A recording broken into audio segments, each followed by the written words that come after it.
to relate to each other. One great character of the Ramayana, which I'm sure everyone likes to know, and I promised one of our doctors before the meeting to talk about, is Hanumanji. Hanumanji, how can we explain such a very complex character?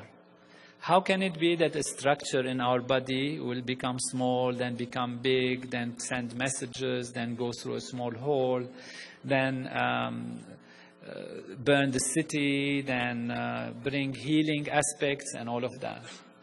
And if we look at it carefully, we find it is the hormonal system. All our endocrine system together is under the control of Hanumanji. And you know, the hormones are very tiny molecules, you can't even see them under the microscope, that travel everywhere in the body, that can penetrate through small holes that sit on receptors. They send messages, they are messengers actually, and therefore this is how it is a message. Yet, as a whole, as a group, they are huge.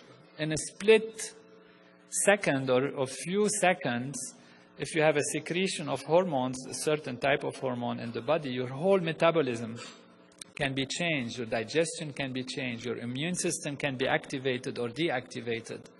And when you look in the Ramayana and see how Hanumanji is described, you actually find that this is a physiological description of the entire hormonal system. I let you read how the Vanaras, which are the monkey-like aspects, are actually guided, and their king, Vali and Sugriva, and the relationship between them, and how they actually control the hormonal system. If we look at the pituitary gland, which is called the master gland of the body, we find that the anterior pituitary gland is Sugriva, and the posterior pituitary gland is Vali. Angada is the son of Vali. There is a long story of how they interact to each other, how Vali goes into the cave, which is the Sella Turcica, a specific cave in our brain, actually, existing in our brain. And only Vali could go through it, Sugriva had to wait on the door. And the whole story, in its very delicate intricacies, how Vali told him, I will send the milk if I kill the demon. If all of you, I don't know how many will remember that. And you see that this part of the structure of the pituitary gland is related to milk secretion, how this part is related to other aspects that are described almost technically precisely in the Ramayana, in word for word, as if you just change the words and the Ramayana becomes a physiological book, a book of neuroanatomy or neurophysiology. It's just by translating the names from the ancient Vedic names to the modern names, you see an exact and precise description of what is taking place. And what is amazing also is that even if you go back into the stories, for example,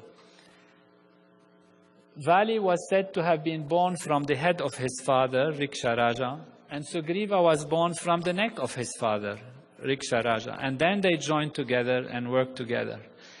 All those who know embryology, or remember something of it, we know that the posterior pituitary gland actually comes from the neural tube, which is from the head.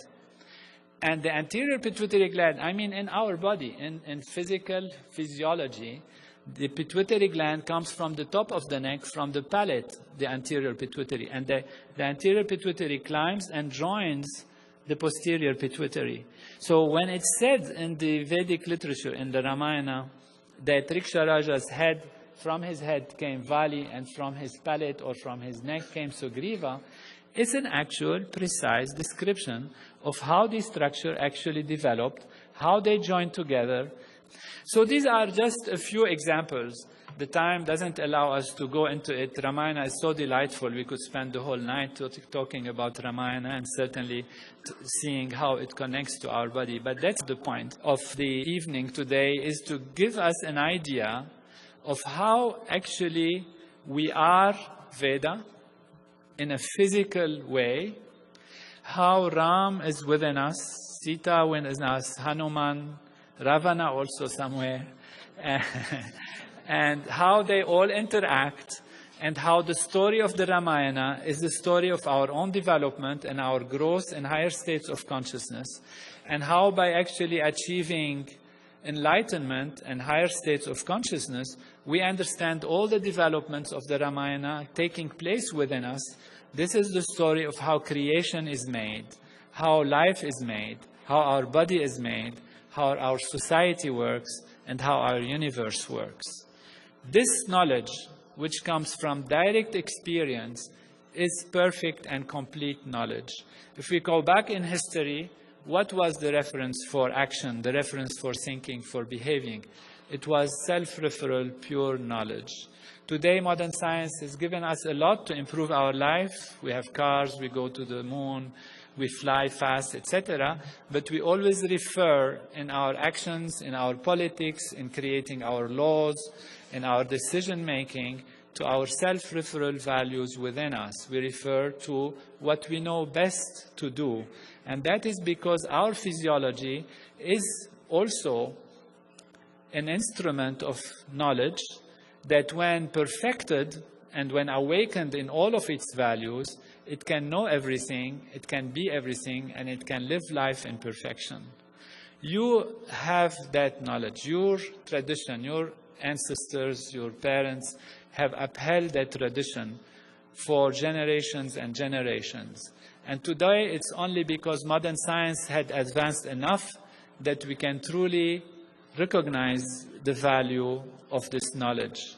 However, if I'm here for anything, is to share this with you and truly to have the opportunity to thank you and thank Veda Bhumi Bharat, Deva Bhumi Bharat,